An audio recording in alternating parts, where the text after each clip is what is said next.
Hey guys, so I made a couple of videos since the last one we posted, and I'm not really happy with them. I don't really dig them. We'll probably edit them and put them up later, but I wanted to give you guys a heads up and kind of an update of where we are now down here.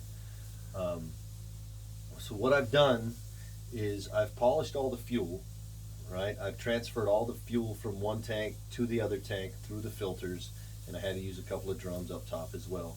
And then back through the filters a second time, back into the aft tank, which has basically cleaned up all the fuel. I've thrown some additives in there and stuff to help isolate all the, the, the algae and the sludge that builds up. It's supposed to help it get caught in the filters. Hopefully I've filtered most of it out.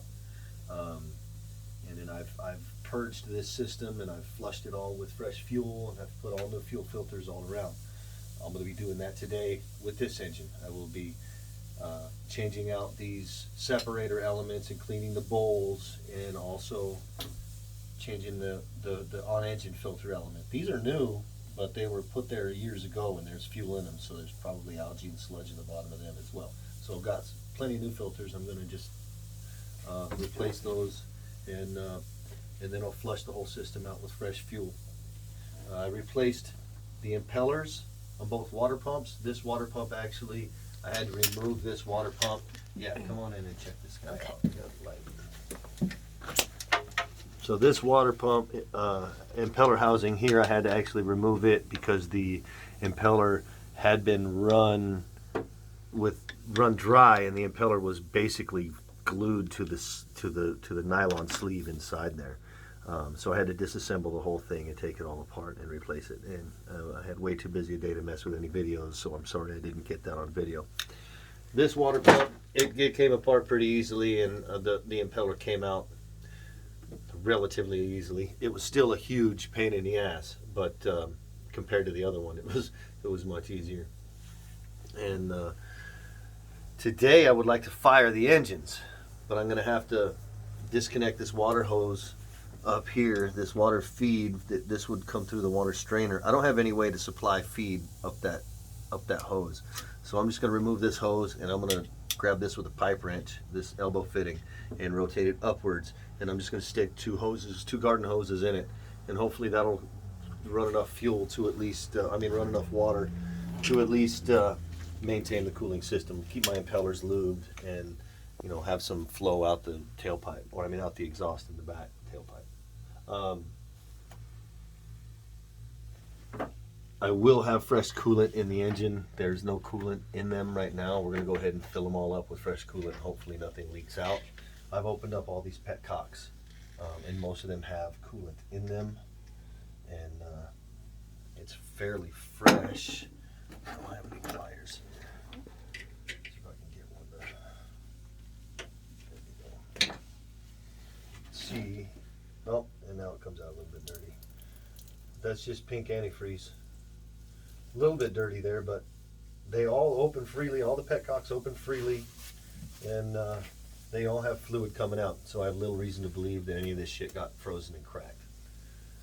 So I've taken the air filters off, the breathers off. I'm going to clean them up and put them back on today. I did open up all the valve covers and operate the fuel racks. The injectors all seem to be functioning fine and smooth. I was able to access the emergency kill flaps on both engines and operate those. They work. However, the cables are shot. They're all seized. So we're going to rig up just a hand operated cable that will come out up here. And in case of a runaway or in case of emergency, we can come down here and just yank on that, and that'll shut the engines down. The kill switches do work though, for now. So hopefully we'll be able to fire this engine up in the next hour or so and run it, and hopefully get to where it'll warm up enough to open the thermostats, and maintain a running temperature. If I can feed it enough water, we're going to see. Make sure that it maintains oil pressure, make sure that the generator is producing a current, and that it should puff out a bunch of all that. We started it the other day and it blew out a lot of smoke, and it should blow that smoke out after a few minutes. It's just residual crap that's all over this engine and exhaust system, and it should even its idle out and smooth out once it starts getting fresh fuel all the way through all the injectors and all the air blowing out and everything. Provided that goes well, I'm gonna come over here and do the same thing with this engine. I've still gotta change out the filter elements here and do all the fuel stuff on this engine and purge the system and hook up the water hose in the same fashion, which is gonna take quite a while, but we should be able to run this engine. Now, provided I can get them both to run, that's gonna be really all that we need to do. There's not much I can check. You know, I can't check any of the running gear or anything until it's in the water. So if I can get them to run and stay running and not give me any shit, we'll be able to be ready for the water.